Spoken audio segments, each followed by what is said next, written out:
Hello and welcome to Unshakeable with Lavelle Casero. I am so glad that you're joining us today. I have a very special guest. Emily Dilley is my guest today, and I can't wait for Emily to share her story of being unshakable with you. Emily is currently the Vice President of Marketing and Brand Management at Mark and Rose Hospitality. It's a premier ownership operator of distinctive hotels and resorts across the American West, delivering immersive, high-touch experiences rooted in genuine hospitality. And they've been around as long as I've been around, since 1962. So I am delighted to welcome Emily today. But not only does she have, I know how big her job is, because that's the job I did for many years, but not only does she have this big job of delivering amazing hospitality and bringing that to life in marketing and selling beautiful resorts, she is a Previvor. And I had never heard that word until Emily and I sat down to talk about her unshakable story. But she is a Previvor because she took matters into her own hands and took control of her health when she was facing a very difficult situation in her family. So without further ado, let's get started. I see hate through the pain. I see light in the rain. Dreams of brighter days. Tell me what you're thinking.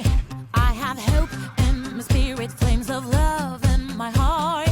Baby, let me tell you something. I'm about to dance. You realized you're not in control. Once again, tell you once again.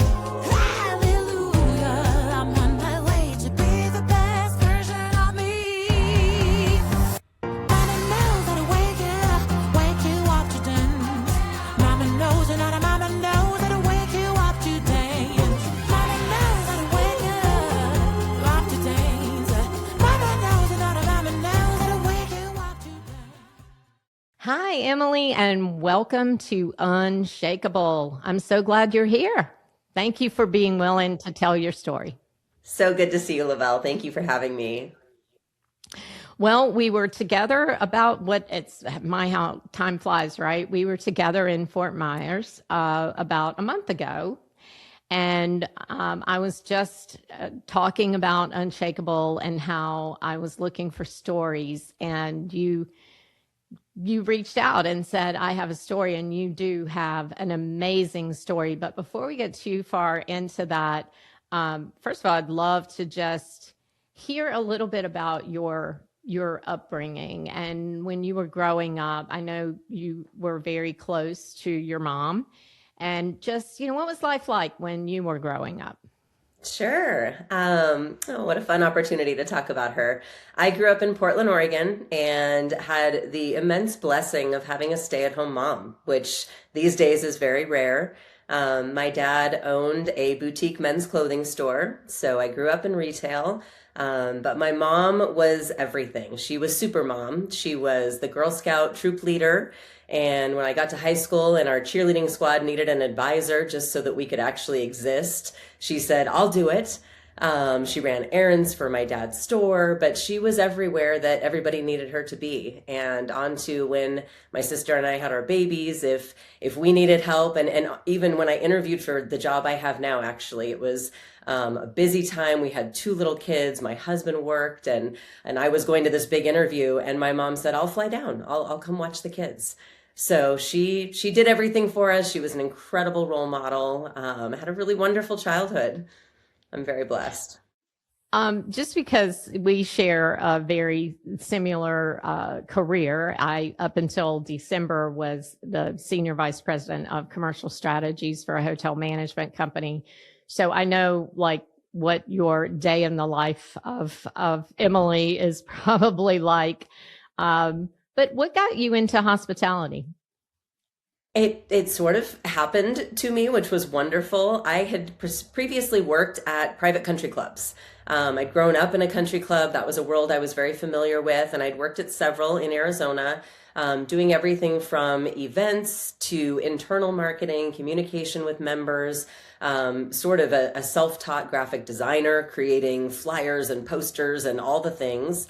And I had run a women's networking group at one of the clubs I worked at years before. And a woman I met through that had become a headhunter for Mark and Rose Hospitality. And when a marketing position opened up, she reached out and said, I know you and I know what you do now.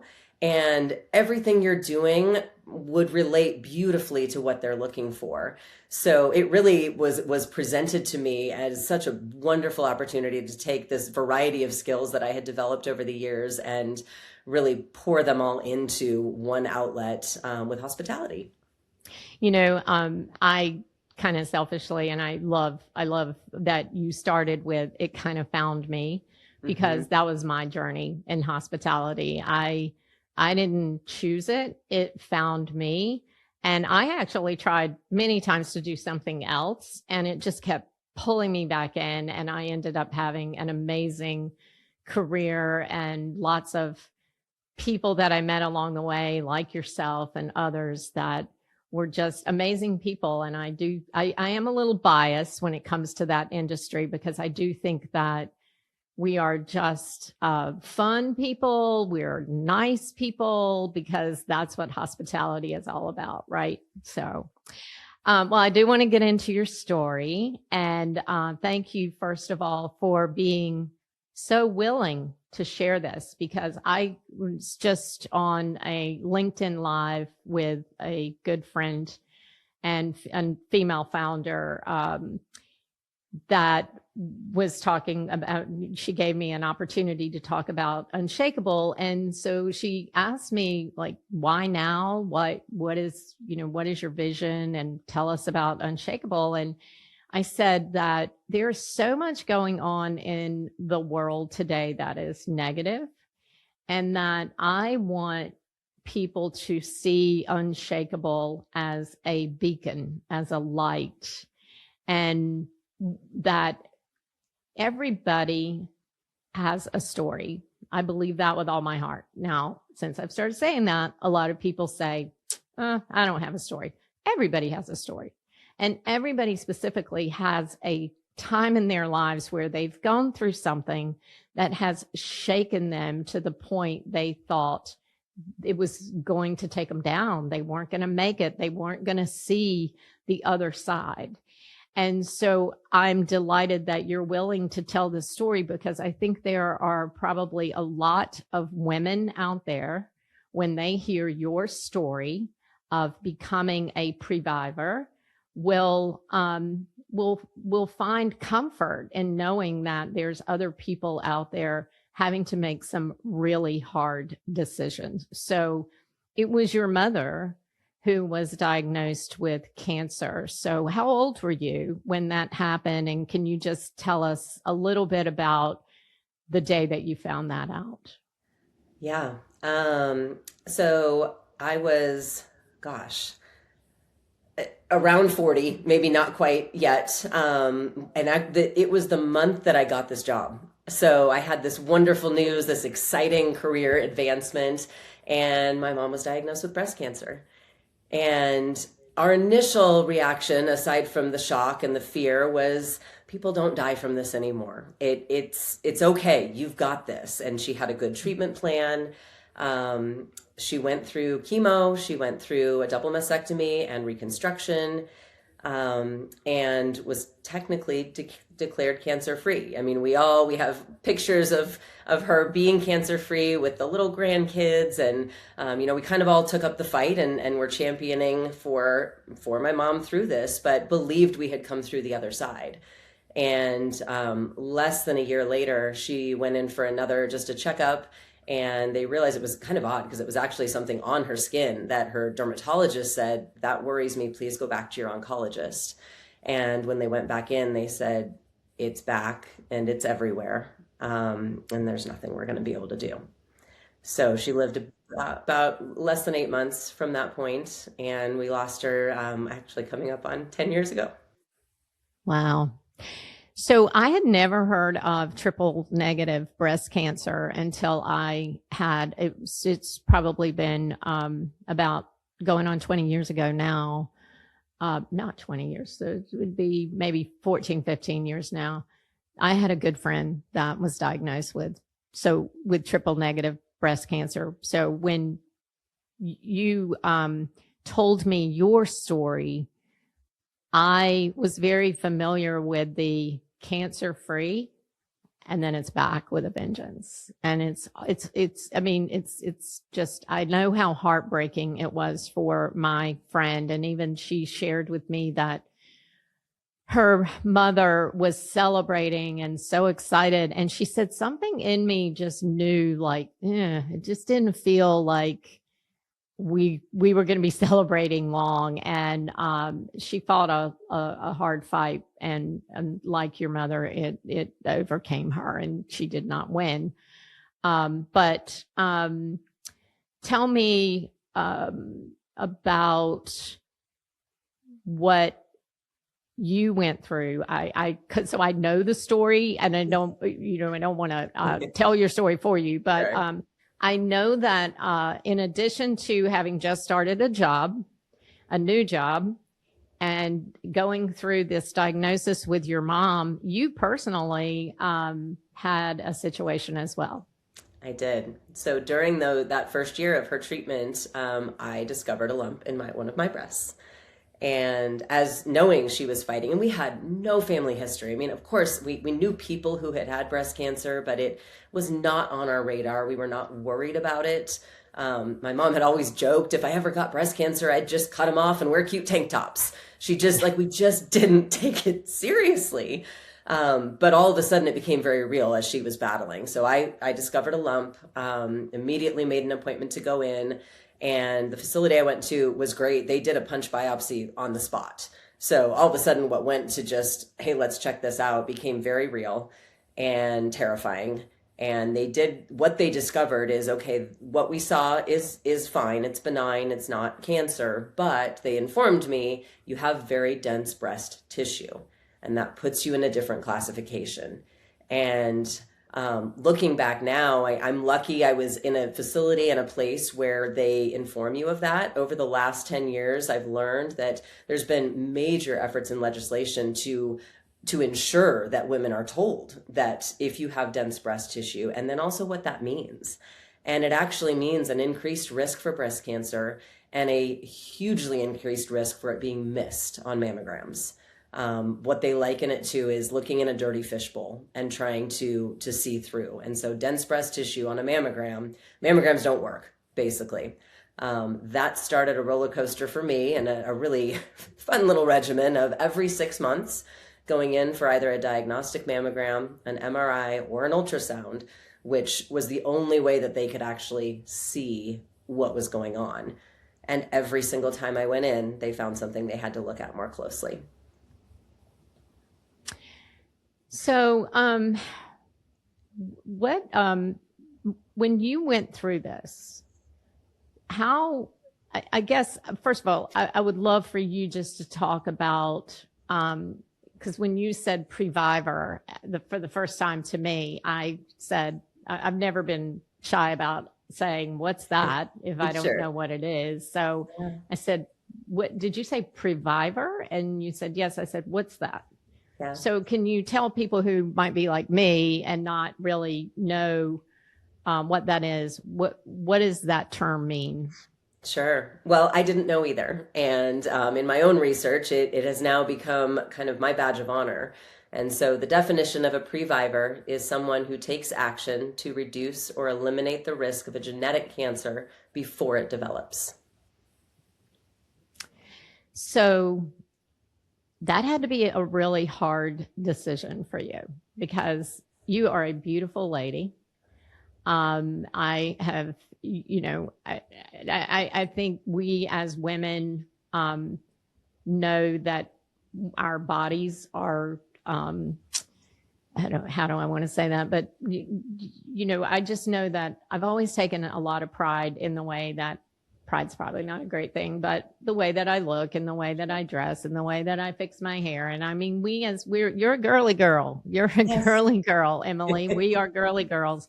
So as you're thinking about these choices ahead, I mean, how was that conflict of this, what it would mean for you as a woman? What was the conflict? What was the conversation in your own mind about the pros and cons of this? Amazingly, it ended up being a very easy decision. So, what I was presented with as I did this roller coaster of every 6 months and the scare, and I had punch biopsies, I had markers in both breasts so that when they looked the next time, they knew, okay, we've already seen that. That was a terrifying journey that I was already living. And so I knew what that felt like. And you'd get an all clear and then you'd be okay for a few months and then you'd have to schedule that next follow-up and the worry going into that appointment. And it really felt like I was just waiting to be diagnosed with cancer.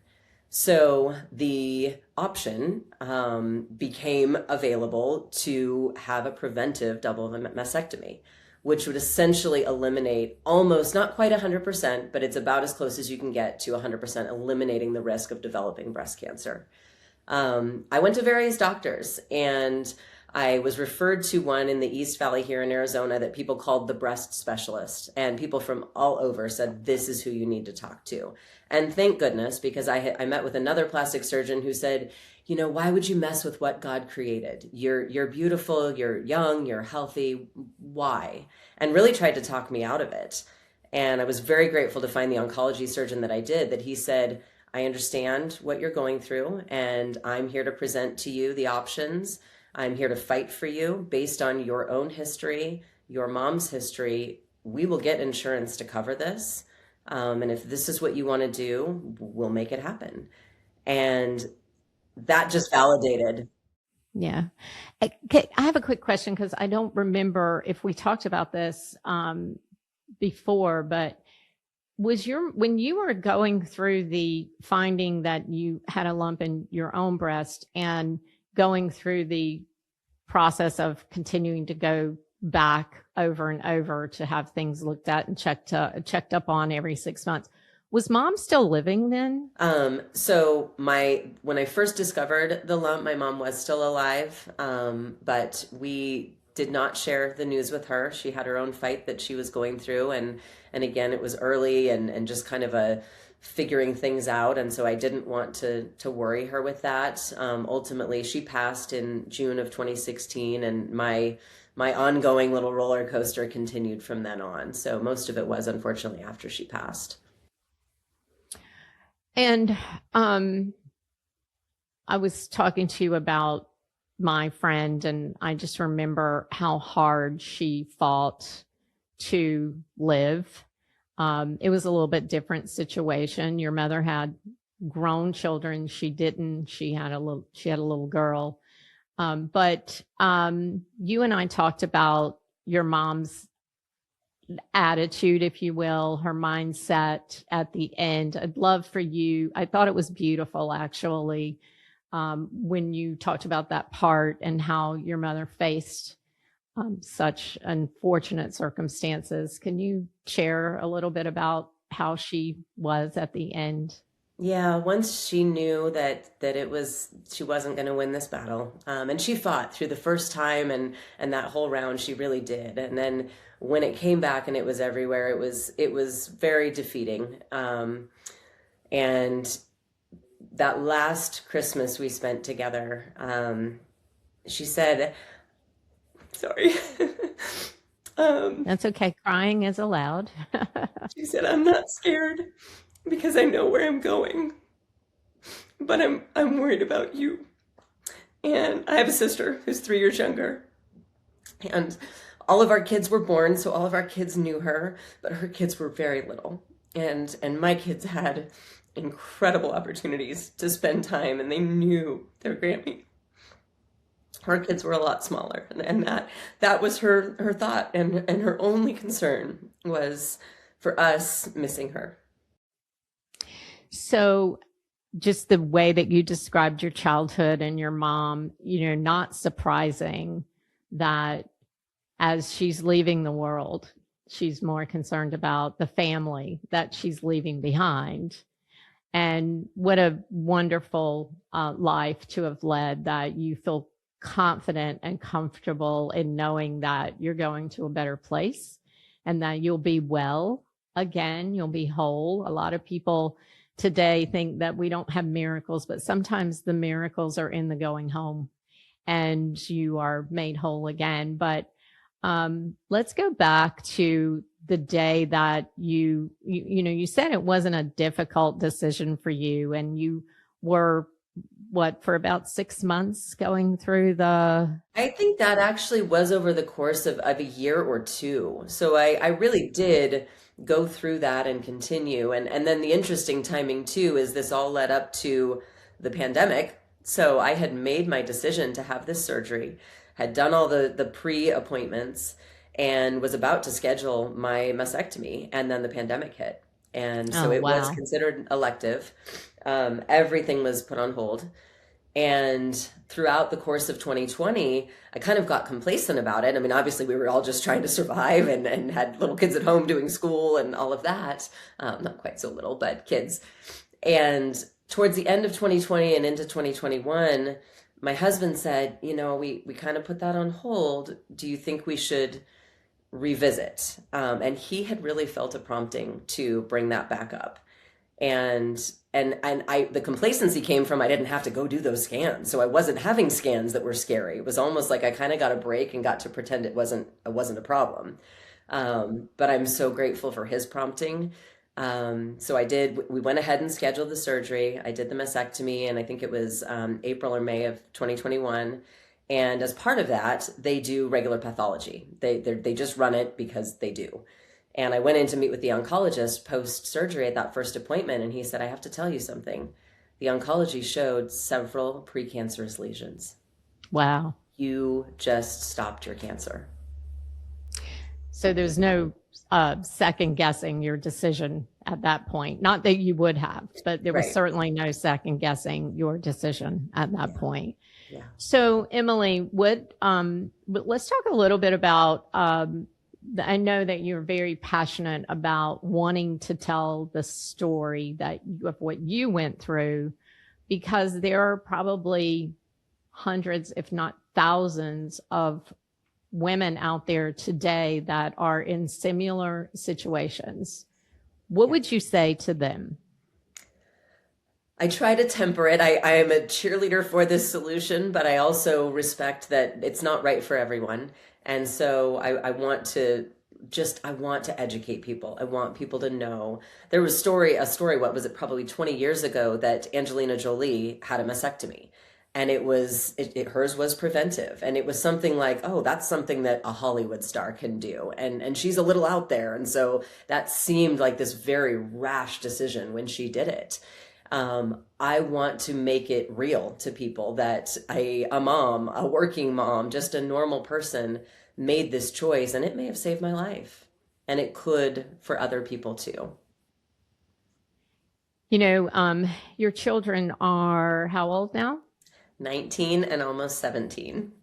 Yeah. So you got to see your children grow up, and you will get to see all of those milestone moments. Look, I always say none of us, anyone watching today, you, me, any family member that we have waiting for us at home today, no one's promised. A lot of times people will say, no one's promised tomorrow. No one's promised the next second, actually.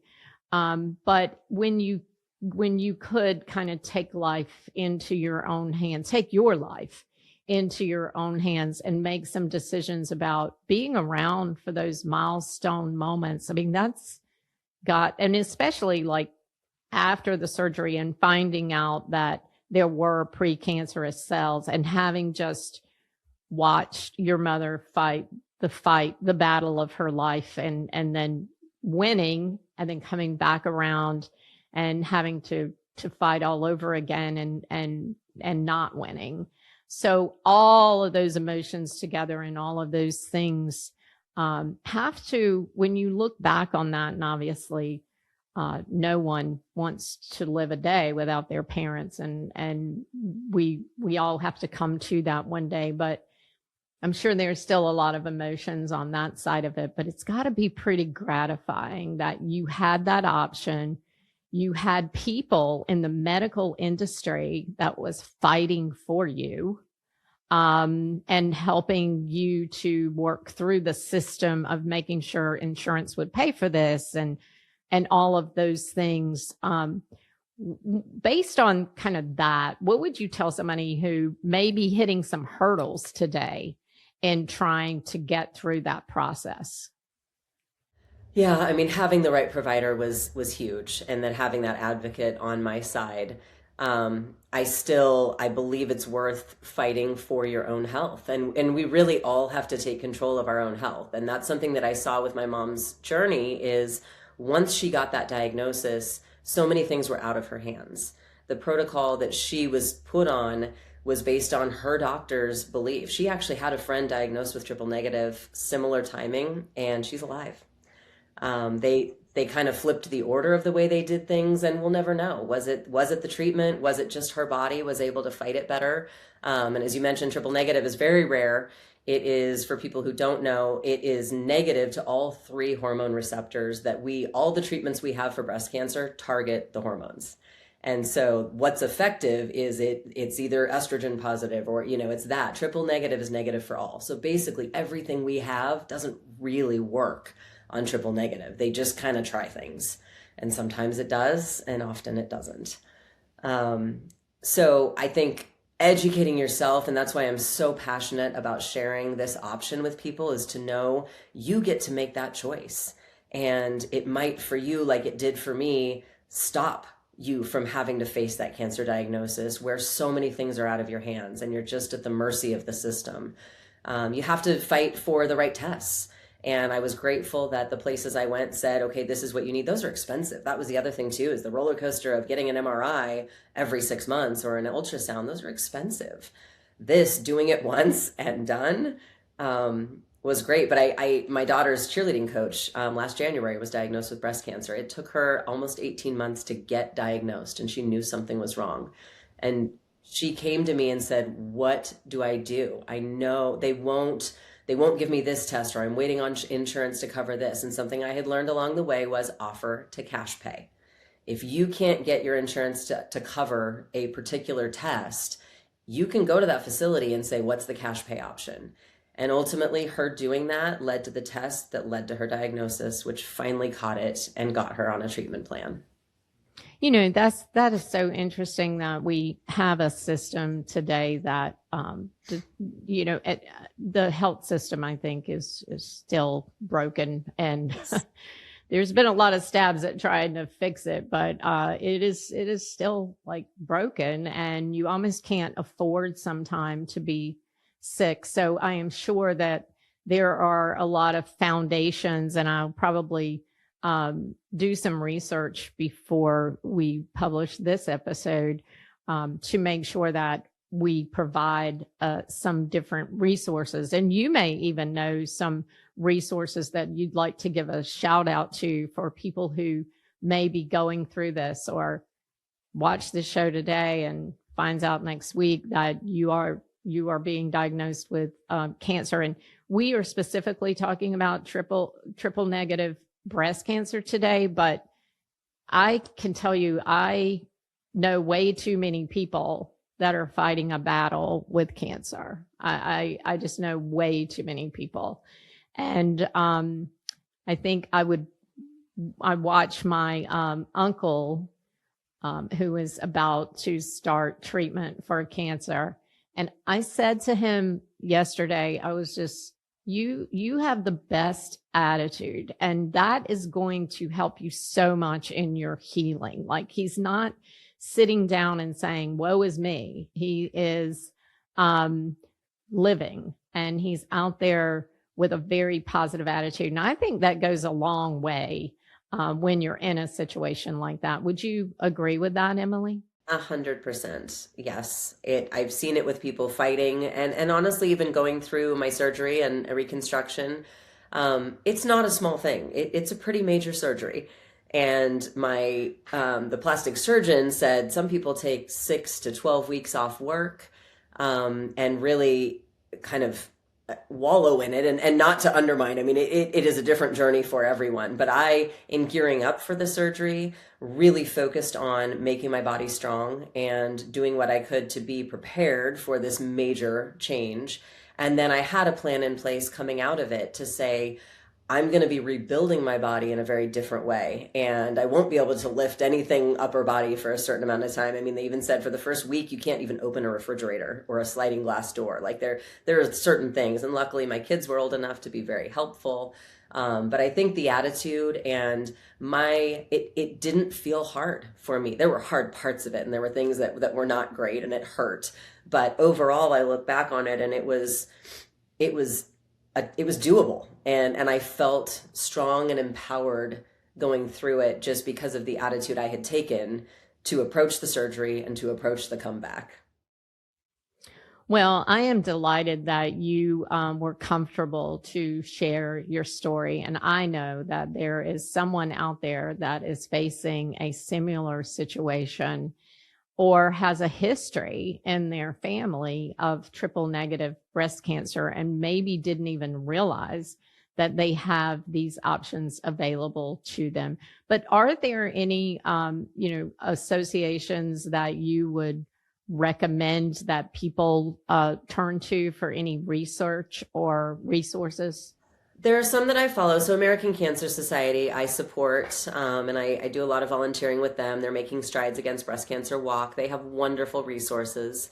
In addition to that, there is a breast cancer research foundation that I follow on social media, and they have a lot of the breaking news about legislation and things that they're doing. I mean, as I said before, the Notification Act, this was something that had to be passed, making states tell people for years. And I'm pretty sure with my mom, they didn't tell her, you have dense breasts, and this means you need different tests. So she did a regular mammogram every year. She was religious about that, but I don't think she was ever getting the right tests. There's another resource called the Previvor, and I stumbled across her, eerily similar story that she'd gone through about a decade before I did, and she's created a beautiful, wonderful foundation with information. She just had a big campaign in Times Square that was up on a billboard. I mean, it's amazing. I've still never met her and connected directly, but I am so excited to see someone doing all the things to share this message more broadly through her platform.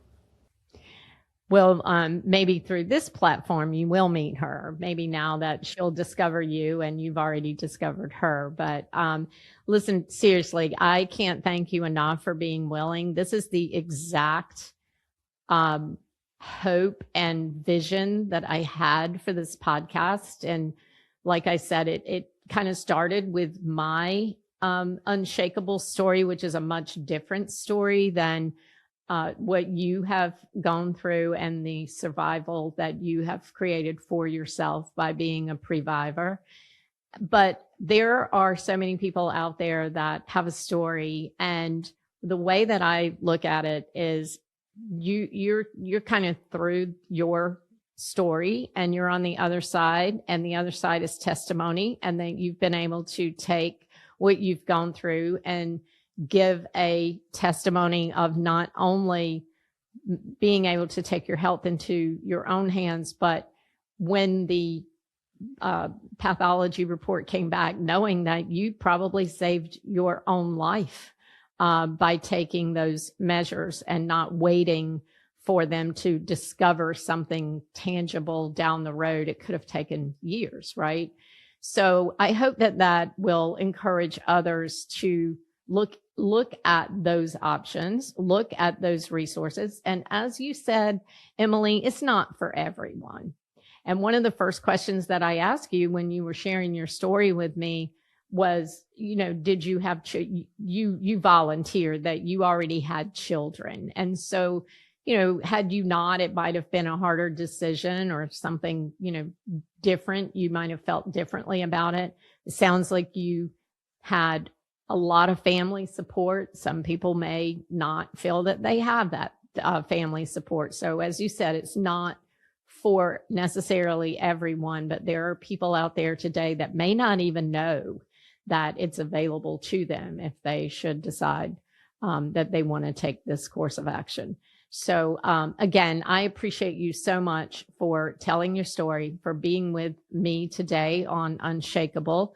And I would just ask you, are there any parting words that you'd like to share with those who will see your story? Well, thank you so much for the opportunity. I do seize every opportunity to tell the story. I've seen it make a difference in people's lives. I think I shared with you before, two women that I just know socially heard my story, and each had their own risk factors and ultimately opted to do the same surgery. And one of them had the same thing happen with her pathology.